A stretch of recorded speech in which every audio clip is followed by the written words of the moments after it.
now. You are not your past. You're you. You're you right now. You might have done some things you wish you hadn't done. Don't dwell on that. You can learn from it, that's fine, but don't dwell on it. Just keep moving. Keep moving. Use it as fuel. Say, never again. I get what I did wrong, but don't think that you're that person that made those mistakes. You're the person who's learned. I think that enduring something and building up that ability to endure things, that's also a very important mechanism that you could apply to everyday life. Like that, the mechanism of understanding how to endure. Because a lot of people are just running from discomfort. They're running from it. They're just avoiding it. It's so easy to. And like if you get distracted for a second, you're like, let me check my phone.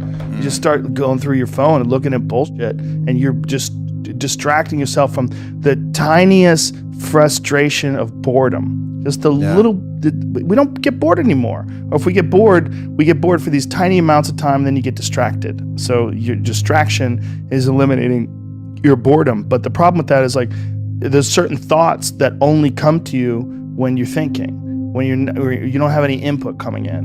When we're constantly looking at our phones, the only input you're getting is input from other people. And sometimes that's good. Sometimes you get good stuff out of that. But it's like a diet of only fruit.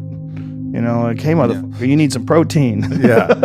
Like you need to get some other things in your diet. And I think having discomfort in your diet, like having it as a regular part of your life, it minimizes the amount of other kinds of bullshit. And I think that insanity and greatness are next door neighbors, and they borrow each other's sugar. There's something about mastery, like true mastery, that requires you to shut off massive areas of your life, personal areas, relationships, education. My education was a joke. I mean, until I was 21 years old, until I started doing stand-up comedy, I didn't read books. I mean, I might have read a Stephen King book here and there to kill time while I was on the train on my way to training. But there was no desire to educate myself. If I was educating myself, it was maybe reading the Book of Five Rings to learn better strategy, to be a better fighter. That was all it was. Or was there ever a point where you said, I'm a little out of balance, I need to go the other way? Well, I realized I was a flawed person for sure. And I think in realizing that you're a flawed person... What helped you realize that? Just fucking up.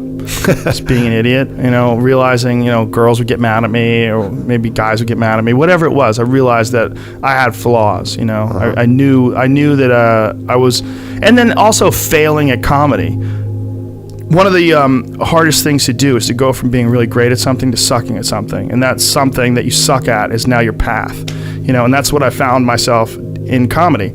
I could get laughs every now and then, but I knew I wasn't anything special. I knew I was terrible. And there was something exciting about being terrible because I had potential, because there was potential for growth. If you start doing it and you're great at it, like naturally, like maybe I wouldn't have had the motivation to do it as a living for 25 years like I've done. I don't know. But at that time, making that transition from martial arts competition to being a comedian, that's when I started going down the road of balance and started trying to balance myself as a person. And I started trying to almost educate myself to have more things to talk about on stage. And then along the way, my curiosity started to blossom. And then I started to just be interested in things for being interested in them. And as I got better as a comedian, I became less worried about what other people thought about me and more worried about just improving and keeping this sort of momentum going. And as I relaxed more, in having some success in life and sort of not